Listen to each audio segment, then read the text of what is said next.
Então vamos lá, pessoal, para mais uma aula.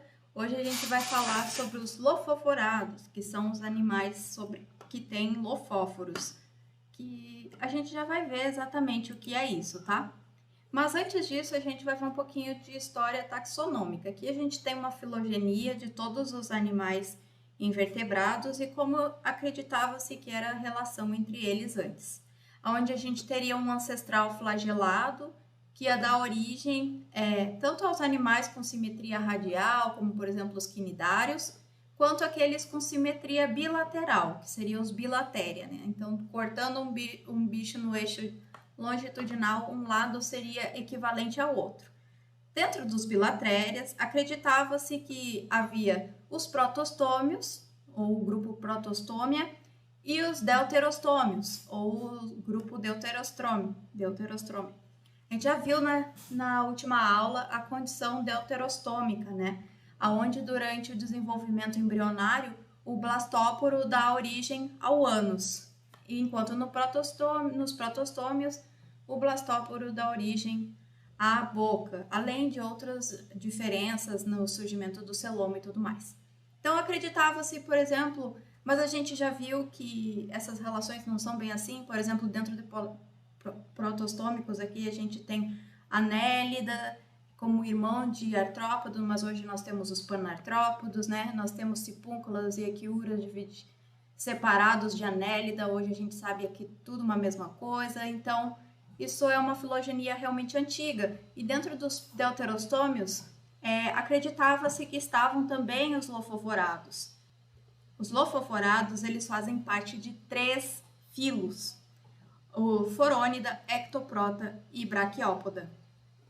Mas, então, dando um zoom ali naquilo que seria a deuterostômia, aqui então teria nos deuterostômicos os vertebrados, os cefalocáridos, os orocardatas, que incluem os tunicados, as sídeas, os hemicordata, que a gente ainda vai ver, e os lofoforados todinhos estariam aqui dentro dessa história taxonômica do que acreditava-se que era antes. Acreditava-se que eles eram parte desse grupo porque eles tinham a clivagem radial, desenvolvimento secundário da boca e arquicelia, todas aquelas características que estão relacionadas aos deuterostômios. Mas depois que as pessoas fizeram análises genética, moleculares, o que se viu foi outra coisa, que ainda então temos os deuterostômios e os protostômios separados, mas a gente vê que, na verdade, os lofoforados, que são Briozoa, Braquiópoda e Forônida, eles estão ao lado, eles fazem parte, na verdade, dos protostômios, não dos deuterostômios. Então, e hoje não tem mais dúvida quanto a isso. Então, também, além disso, eles não são um filo só, como eu falei. Então, eles são polifiléticos, né? Eles estão em 3 grupos diferentes. Braquiópoda e Forônida são grupos irmãos, mas Briozoa não se sabe nem muito bem como ele está posicionado. Então, os lofóforos também apareceram mais de uma vez, que essa estrutura que parecem tentáculos, eles apareceram mais de uma vez na história evolutiva. E o que são os lofoforados? O que são os lofóforos? Os lofóforos são essa estrutura realmente que está aqui. Isso é próximo da boca dos animais, tá? Então, eles têm em comum que todos eles têm essa estrutura.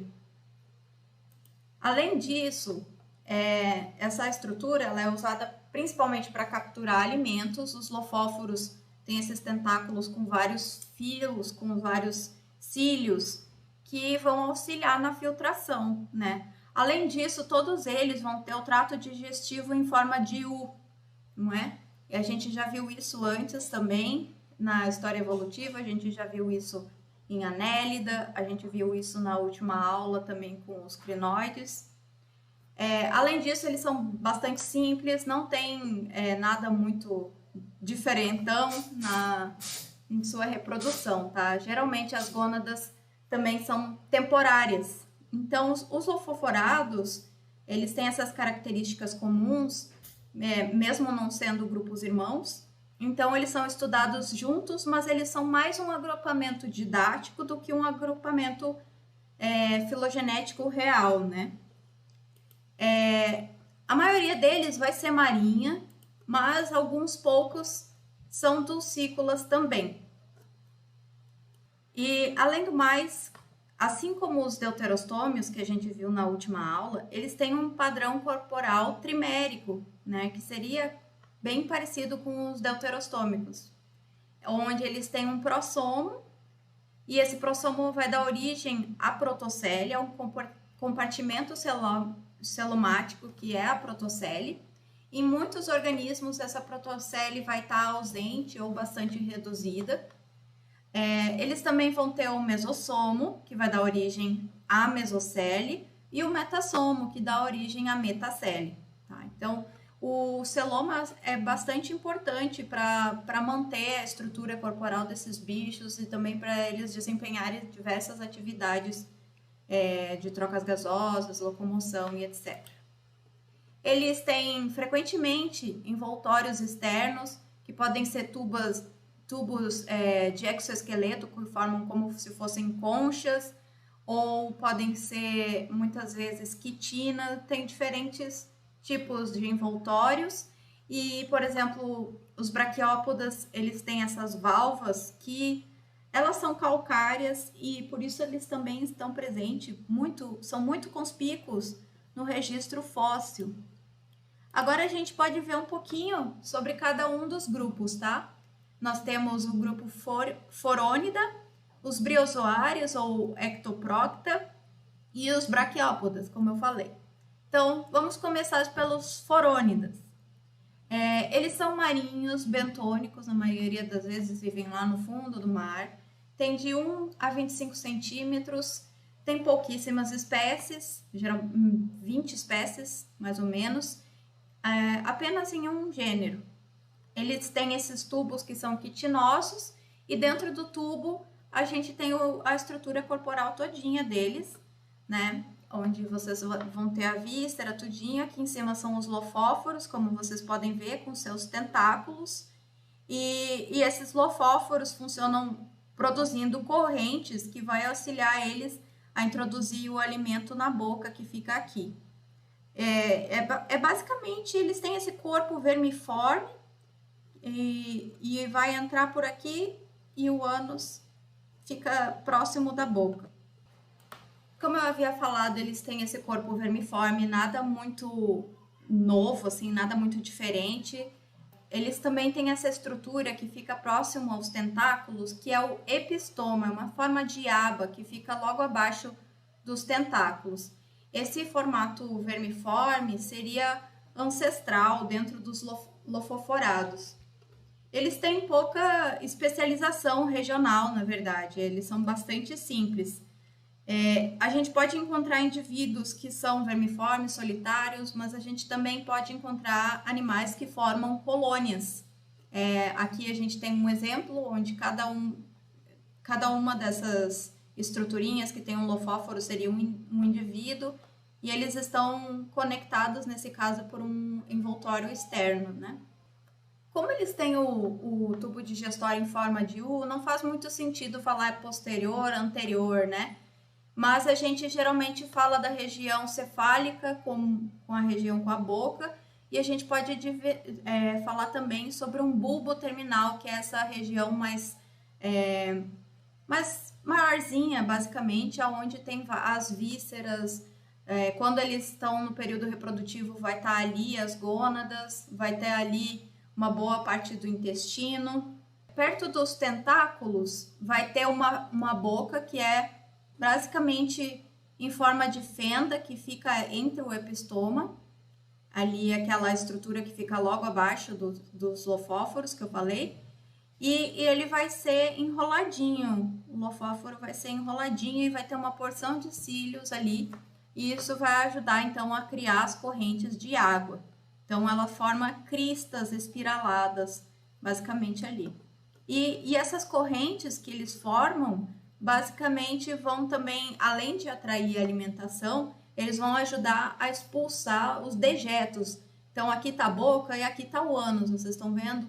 Então eles criam correntes que de certa forma não deixam os dejetos chegar para próximo da boca. Aqui a gente tem um videozinho de um lofoforado, um forônida, com os seus tentáculos.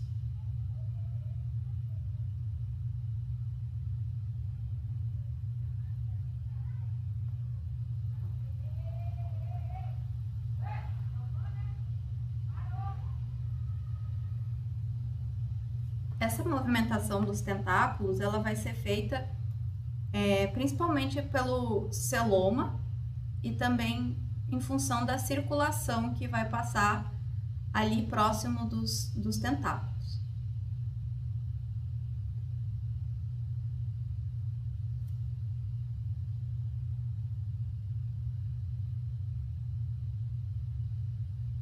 Nos forônidas, eles têm um sistema circulatório que serviria basicamente para transportar nutrientes, né? Então, nesse sistema circulatório, existe um vaso principal que é o eferente, que sai de perto da boca, e o aferente, que sobe, digamos assim.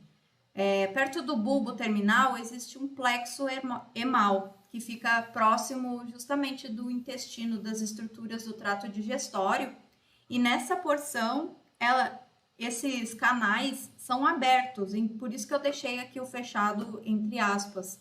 Então, isso facilitaria com que os nutrientes entrem ali e passem, então, para o restante do corpo do lofoforado, do forônida, especialmente chegando próximo dos tentáculos.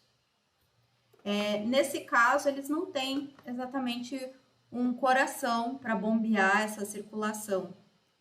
E eles carregam também hemoglobina nas células que percorrem por esse sistema. Aqui a gente tem também um corte de um tentáculo, onde a gente consegue ver o sistema celômico, basicamente, que é essa porção mais branca, e o vaso tentacular ali. Logo abaixo tem também um nervo tentacular que vai influenciar na movimentação desse lofóforo. O sistema excretor, eles possuem um par de nefrídeos, basicamente, também fica próximos aos lofóforos, aos tentáculos, fica mais ou menos nessa região, que também é próximo do ânus, que também é próximo da boca. E esse nefrídeo, ele vai ter uma abertura, duas aberturas, na verdade, uma menor e uma maior, que vão estar abertas para o celoma, né? E um nefrídeo duto vai levar até o nefridioporo, que vai estar no meio externo do corpo desse animal, para onde ele vai ejetar, então, essas substâncias que são as excretas deles. O sistema nervoso é bastante simples. Basicamente, ele tem uma série de células que ficam intraepidérmicas, que são essas estruturas mais escuras aqui, não sei se vocês estão vendo. E quanto mais próximo dos tentáculos, que é aqui em cima, onde eu estou mostrando, mais enervada é aquela região. Então, apesar disso, o sistema nervoso, ele é difuso, não tem um gânglio, nem nada demais. Aqui a gente tem um corte que mostra um tentáculo, basicamente, e aqui dá para ver um aglomerado de células neuronais que eles têm, e também um anel que fica no entorno desses lofóforos. A reprodução deles é bastante simples, eles podem ser monóicos ou dioicos. Geralmente a fecundação vai ser externa, mas ocasionalmente pode ser interna também. E há o desenvolvimento de uma larva do tipo actinotroca. Então, aqui a gente pode ver o desenvolvimento, a metamorfose de uma dessas larvas, onde, por exemplo, aqui tem um saco metassômico e ele vai curvar e ele vai virar de modo que fique da mesma forma com que é nos adultos, o trato digestório em forma de U.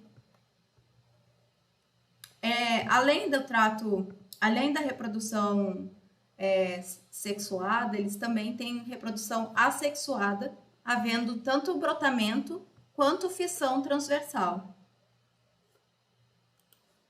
Agora a gente vai passar então para o outro filo, que é o Ectoprocta ou Briozoa. Ele é mais conhecido como os briozoários, a gente acha ainda muito isso nos artigos. Eles geralmente são coloniais e a gente frequentemente encontra eles em incrustações em substratos duros. A maioria deles vai ser séssil, né? Então, aqui está a posição deles na árvore filogenética, um pouquinho incerta ainda. Eles não têm o epistoma, que é aquela estrutura que fica logo abaixo dos lofóforos que a gente viu nos forônidas. E a procele também é ausente. Eles também não têm o sistema excretor, não têm os nefrídeos, como os nefridioporos, como a gente viu anteriormente, e também não tem um sistema circulatório. É tudo através, principalmente através dos lofóforos. Os lofóforos aqui vão ser em forma de U ou circular. Além disso, eles conseguem retrair os lofóforos. Existem músculos associados a esses lofóforos e eles conseguem balançar, retrair, inclusive na presença de algum perigo. Aqui a gente tem um outro videozinho de um desses lofóforos em ação.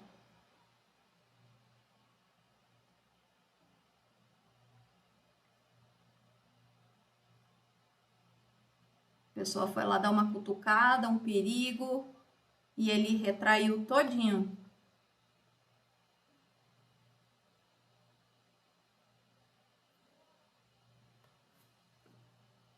Lembrando que os lofóforos aqui também são usados para trocas gasosas. Esses lofóforos, eles também vão criar, como eu já tinha falado anteriormente, fluxos de água, né, e direcionando as partículas que estejam em suspensão no mar, em direção à boca e à faringe. Então, todos esses cílios também que estão presentes ali vão auxiliar nesse direcionamento das partículas.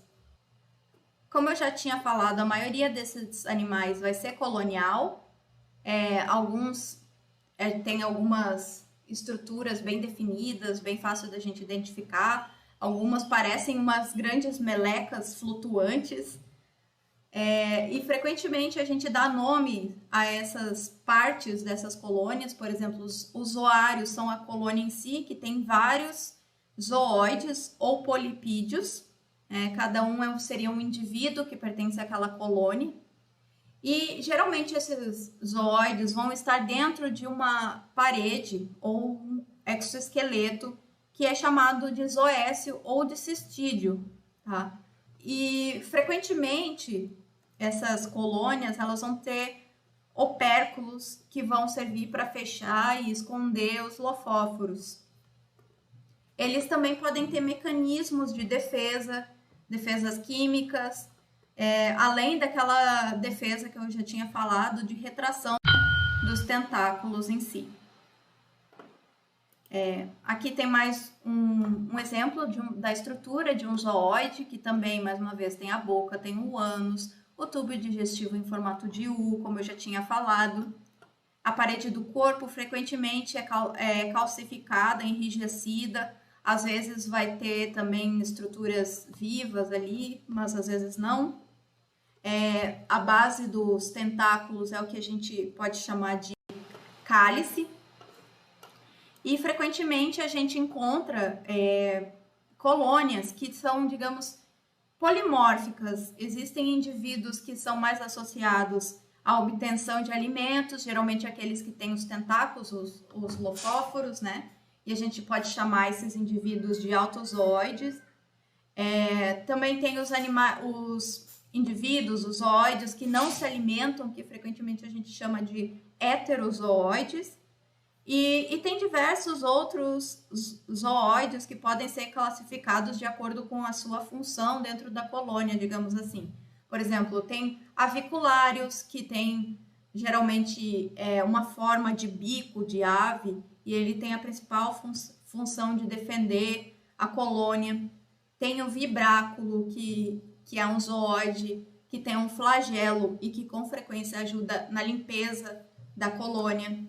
Então, varia também muito como é essas colônias desses animais. A excreção deles, eles não têm um sistema excretor muito elaborado. Frequentemente eles têm células que são conhecidas como celomócitos, que vão fagocitar as excretas. E outra coisa que pode acontecer, que é bem característica desse grupo, é que eles podem formar os chamados corpos marrons. Basicamente, é como se fosse um polipídio, ou seja, um zoóide, que ele vai acumular todas essas excretas e depois ele vai degenerar e ele vai ficando na base. Ao longo do tempo, esses polipídios degenerados vão ficando na base da colônia e vão formando o que é conhecido como corpos marrons. Inclusive, tem casos que dá para tentar datar a idade das colônias através desses corpos marrons. O sistema nervoso, mais uma vez, não é incrivelmente elaborado, os sentidos são bastante reduzidos, eles têm os nervos que estão associados aos tentáculos, aqui em verdinho e cinza, e muitos desses nervos vão ficar também no entorno da coroa. Existe um anel nervoso também circundando a faringe, e os nervos motores realmente para ajudar eles na retração, principalmente dos tentáculos, né?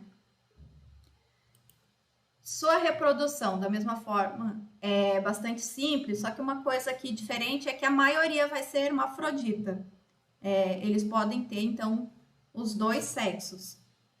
Pode haver a reprodução sexuada, com a formação de um zoóide primário, que é conhecido como ancestrula. Então, isso aqui foi gerado através da reprodução sexuada, e a partir desse um zoóide, ele vai brotando assexuadamente e a colônia vai crescendo. Tá? Então, inicia com um indivíduo que surgiu a partir da reprodução sexuada e cresce através do brotamento. Outra possibilidade é que exista estruturas que sirvam de resistência, digamos. Isso é relativamente comum em briozoários de água doce, que são os estatoblastos, né? São estruturas mais rígidas, que protegem ali dentro o organismo, até que tenha condições mais favoráveis e que ele possa se desenvolver. Aqui tem um exemplo de um briozoário que eu achei bem interessante também, que muitas vezes eles estão sendo estudados por outras razões, além das zoológicas, como avaliando as substâncias que eles são capazes de gerar. Por exemplo, essa espécie de briozoário, Bugula neritina, é capaz de produzir briostatina, que teoricamente essa substância seria anticancerígena. Agora vamos para os braquiópodas, então, que são esses carinhas que têm uma cara de molusco, mas não são molusco, a gente consegue ver ali dentro os lofóforos deles. Eles, apesar dessa foto ter um monte de carinha amontoado aí, geralmente eles são solitários, não se encontra tantos assim, é raro encontrar tantos. Tem algo como 335 espécies no mundo, mas o registro fóssil é muito mais amplo. Inclusive, eu acho que a gente tem um braquiópodo na nossa coleção didática, a gente pode dar uma olhadinha lá. Tem mais de 12 mil espécies fósseis. Frequentemente, eles ocorrem em águas rasas. E a principal característica é justamente essas duas valvas, que são calcárias, lembram conchas de moluscos mesmo. Eles já foram, no passado, erroneamente classificados como moluscos, no entanto. Aqui tem o lofóforo deles. Como eles ficam dentro dessas valvas, eles frequentemente mantêm esse lofóforo enroladinho. e eles têm essas estruturas mais tubulares que também vão ajudar na obtenção de alimentos. A gente vai poder caracterizar a estrutura corporal dele. Aqui dentro a gente tem um lofóforo dentro das conchas, né, aqui em verde, e ele sai do manto, que é essa estrutura corporal dele em vermelho aqui, basicamente. E a gente pode falar sobre concha dorsal ou braquial e a concha ventral ou pedicelar, que é aquela mais perto do pedicelo, que é essa estrutura que muitas vezes vai deixar eles fixos, né? O pedicelo é uma coisa bem característica desse grupo que não tem em bivalves, né? Então é uma coisa bem diferente.